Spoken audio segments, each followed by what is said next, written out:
Сәлеметсіздер ме? 5-ші сынып оқушылары, бүгінгі видеода Эксел оқулығының workbook'ын түсіндіріп беретін боламын. Яғни 3-ші бөлімнің жалғасы, модуль 3 балу құндылықтар тақырыбы 22-23 беттер 22-23 pages. 3C reading оқылым бөлімі. Бірінші жаттығу read exercise 1 read and complete Jenny's diary. Оқы және Jenny'дің күнделігін толтыр дейді. Бұл жерде Jenny'дің өзінің бір күн немен айналысатыны жайына айтқан болатын.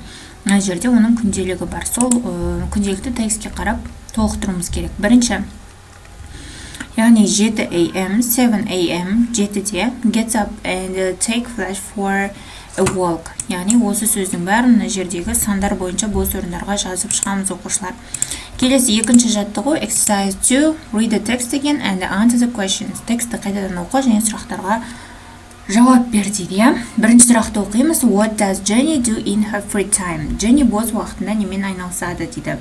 In her free time, бос уақытында Jenny finds homes for animals. Жануарларға үй іздеумен айналысады дейді. Екінші, does Jenny get up at 8 o'clock?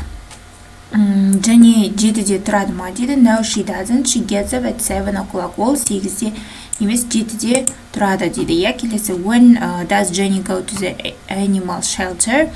Jenny goes to the animal shelter at about 3:30 on Mondays, Wednesdays, and Fridays. What does she do there? Ол онда не істейді? At the animal shelter, Jenny speaks to families and chooses animals for them. She also cleans cages, walks the dogs, and looks after the sick animals. Яғни ол жерде ол жануарларды іздеумен, оларға отбасы тауып берумен және оларды емдеумен айналысады дейді. What time does Jenny go home? Jenny goes home at about 7 o'clock. Үйге қашан қайтады дейді. Ол 7-лерде үйіне қайтады дейді. What does she do after dinner? Кешкі астан кейін не істейді дейді. After dinner, Jenny does her homework. Ол өзінің үй тапсырмасын орындайды дейді. Does she go to bed early? Ол ерте ұйықтайды ма дейді. No, she doesn't. She goes to bed at about 11:30. 11:30-да ұйықтайды дейді. How does she feel in the morning? Ол азанда өзін қалай сезінеді дейді. In the morning, she usually feels really tired. Сондай шаршаңқы сезінеді дейді өзін. Осылай сұрақтарға жауап береміз оқушылар. Келесі 25-ші бет, 3-ші жаттығу, exercise 3, read the text, текст оқы дейді, and mark the sentences true or false. True or false-ды орында дейді. Дұрыс еместі орындауымыз керек. Бірінші оқимыз. My name is Lila Jeffrey and I am 70. Менің есімім Lila Jeffrey дейді. Мен 17-демін дейді. I am from Mumbai. Мен Мумбайдамын дейді. Индиядағы. There are 5 people in my family. Менің отбасымда 5 адам бар. My father, mother and 2 brothers and me. Анам, әкем, 2 ағам және мен дейді.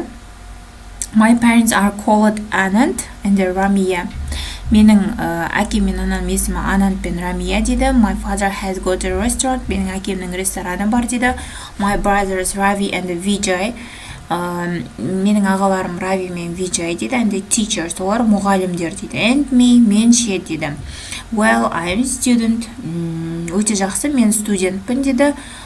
I am a student at Vijay school. Vijay'дің мектебінде. And I love playing cricket. Және мен крикет ойнағанды жақсы көремін дейді. In fact, шындығында we all love sports in my family. Біз отбасымызбен спортты жақсы көреміз дейді. Our favorite food is vegetables. Біздің сүйікті асымыз ол көкөністер дейді. Especially bangan butter дейді. My family and I would love to welcome you into our home. Мен және менің отбасым жақсы көреміз біз дейді. Бізге қош келіп тұр дейді. Енді біз астындағы true or false-ды орындаймыз. Бірінші, Lila is 17 years old. Ол 17 жаста ма дейді. Ол 17 жаста. True дейміз. Келесі, there are 5 children in the Jeffrey family. Jeffrey отбасында 5 бала бар дейді. Яғни ол қате. 5 адам бар. 3 бала бар. Яғни 2 ағасы және де қыздың өзі. бұл жерде қате, false болады. Lila's father owns a restaurant. Лиланың әкесінің өзінің рестораны бар дейді, яғни ол дұрыс, true. Lila's favorite sport is football. Лиланың сүйікті спорты ол футбол дейді, ол қате, ол крикетті жақсы көреді. Сол үшін false болады. Келесі.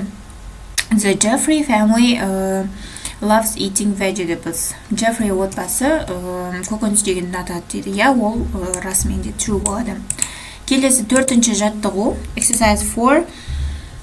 Listen to Sally talking about her friends' favorite activities and match the people to the activities. Яғни бұл жерде тыңдауымыз керек. Sally'дің досымен бірге айналысатын істер жайында тыңдауымыз керек және сәйкестендіруіміз керек. Бірінші. Debbie, Henry, Georgia, William, Lucy берілген тыңдалымда. Debbie айналысады, яғни ол G. Go to the gym. Гимнастикаға барады екен. Henry айналысады, go jogging дейді. Georgia ол айналысады, take the dog for a walk.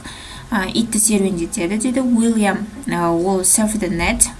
Lucy paint сурет салады екен. Енді осы жаттығудың жауаптарын жазып аламыз. Келесі бізде 5-ші жаттығу. Exercise 5 vocabulary дейді.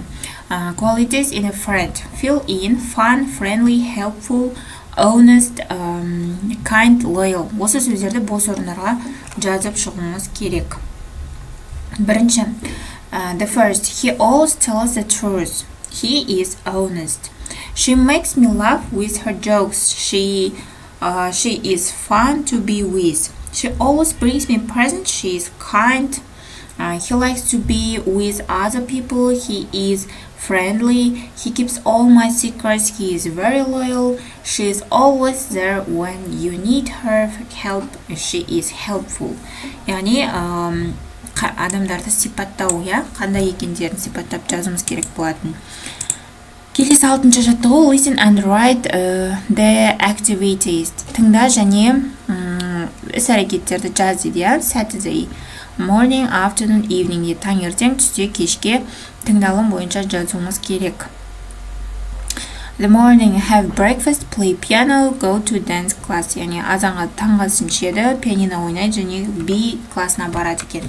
Afternoon, түсте, take the dog for a walk. Итті серуендетемін дейді. Go to the gym, гимнастикаға барамын. Have lunch дейді. Түскі ас ішу.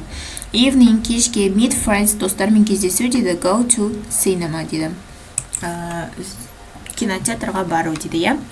Осымен оқушылар, бүгінгі біздің сабақ талдауымыз аяқталды. Келесі сабақта кездескенше сау болыңдар.